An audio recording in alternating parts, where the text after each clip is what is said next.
नमस्कार. स्वामी समर्थ अनुभूती या चॅनलमध्ये आपलं मनापासून स्वागत आहे. श्री स्वामी समर्थ. स्वामी भक्त हो. आजचा संदेश हा तुमच्यासाठी खूप महत्त्वपूर्ण होणार आहे. आजच्या या युगापुढे, कलियुगापुढे, धावपळीच्या युगापुढे प्रत्येकाला आपली भविष्याची चिंता वाटत आहे आणि त्या चिंतेने तो खूप ग्रस्त झालेला आहे.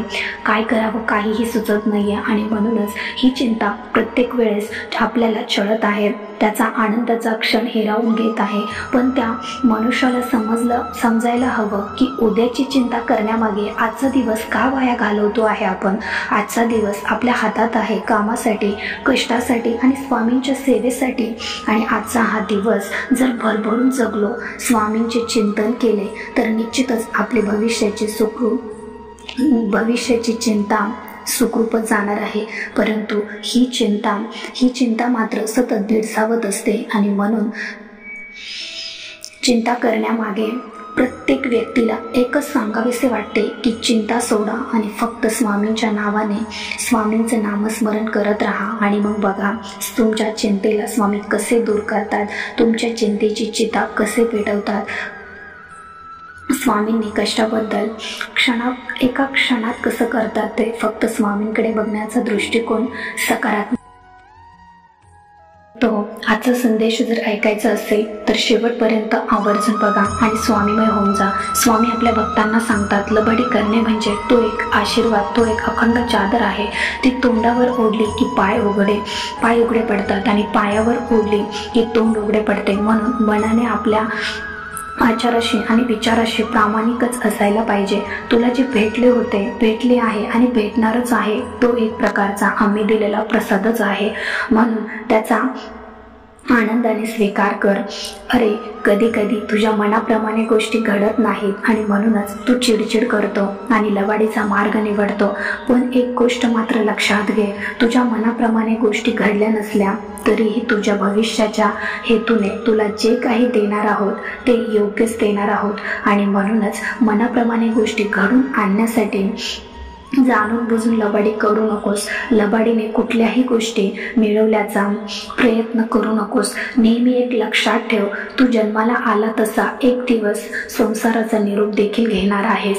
अरे भविष्याची चिंता करता करता आजचा दिवस घालू नकोस. वाईट मनात जगायला शिक.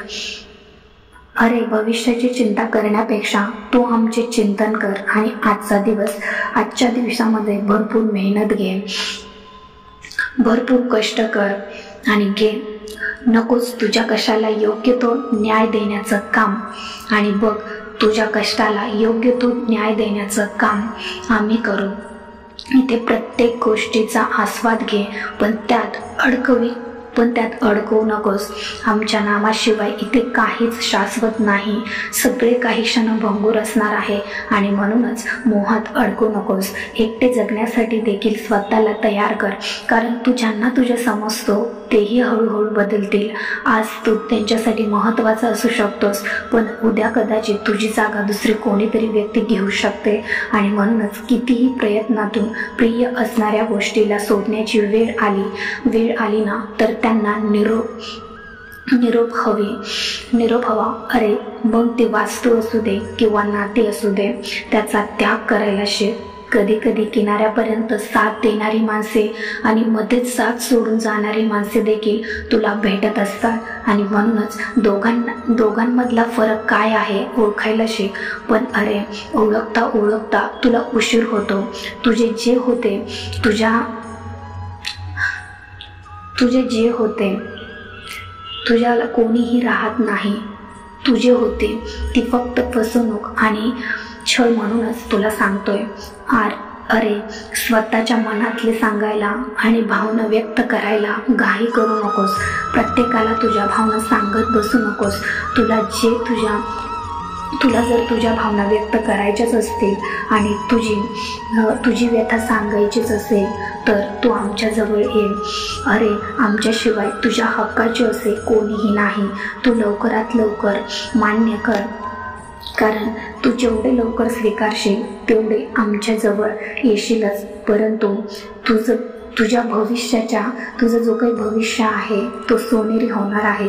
अरे तू जगाकडून अपेक्षा करतो आणि तुझा नेहमी तिखट, उद्धट आणि झाल असते ते खोट साधे गोड झाल असते ते आणि खोटारड्यासारखे गोड, चलाक आणि आतल्या गाठीचे कधीच नसते.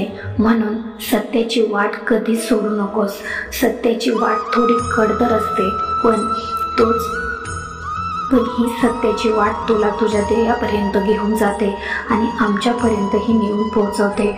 म्हणूनच आमच्याकडे तुला यायचे असेल, आमच्या मनात तुला स्थान मिळवायचे असेल तर तुला नामाशिवाय पर्याय नाही. कारण सत्य म्हणजेच ईश्वर आणि ईश्वर म्हणजेच सत्य. अरे, अभिमान आणि गर्व यात मोठी तफावत असते. अभिमानाने व्यक्तिमत्वाची चकाकी येते, तर गर्वाने व्यक्तिमत्वाला कीड लागते. म्हणून अभिमान जरूर बाळ, पण कोणत्याही गोष्टी मागे गर्व कधीच करू नकोस. गर्वापासून नेहमी 4 हात लांब राहा. कधीच स्वतःला कमी देखील समजू नकोस आणि कधीच कमी देखील समजू नकोस आणि कधीच देखील नकोस उदास देखील होऊ नकोस. अरे, जिथे येऊन हरल्यासारखे वाटते तीच तर खरी वेळ असते जिंकण्याची. फक्त तू हरू नकोस, भिवू नकोस. मी तुझ्या पाठीशी आहे. स्वामी भक्ती आजचा स्वामी संदेश तुम्ही ऐकला असेल. स्वामी भक्त हो, आजचा स्वामी संदेश तुम्ही ऐकला असेलच. तर आजचा स्वामी संदेश खरंच खूप सुंदर असा होता. तुम्हालाही आवडला असेल.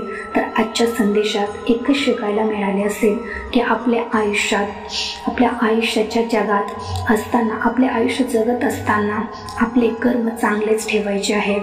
कधीही कोणालाही जाणून बुजून दुखवायचे नाही. पण तरीही या स्वार्थी जगामध्ये टिकून राहायचे असेल तर थोडीशी चलाकी आपल्याकडे असायला हवी. चलाकी कशासाठी? जी लोक आपली फसवणूक करतात, आपला फक्त वापर करून घेताना लोकांपासून सावध राहण्यासाठी. म्हणून स्वामी एकच सांगतायत, तुमचे मन कितीही निर्मळ असू द्यात तरीही तुम्हाला फसवणारे भेटू शकतात. या फसवणाऱ्या लोकांपासून सावध राहायचे असेल तर स्वतःला तयार करावं लागतं आणि लोकांना ओळखण्यासाठी क्षणात देखील आपल्यामध्ये विकसित व्हायला हवा. ही क्षमता कशी विकसित होईल? तर स्वामी मार्गाने बघा. आपण जेव्हा स्वामी मार्गात येतो तेव्हा चांगले काय, वाईट काय आपोआप शिकायला मिळते. आणि स्वामींचे नामस्मरण करतो. आपल्या मुखात सतत स्वामी म्हणतो तेव्हा आपल्याकडे एक कवच तयार होते. हे कवच वाईट बंधनातून, वाईट नजरेतून आपले संरक्षण करत असते. आणि म्हणूनच स्वामी नामाशिवाय आपल्याला पर्याय नाही. स्वामींचे नामस्मरण जपत राहा आणि कायम स्वामींचे होऊन जा.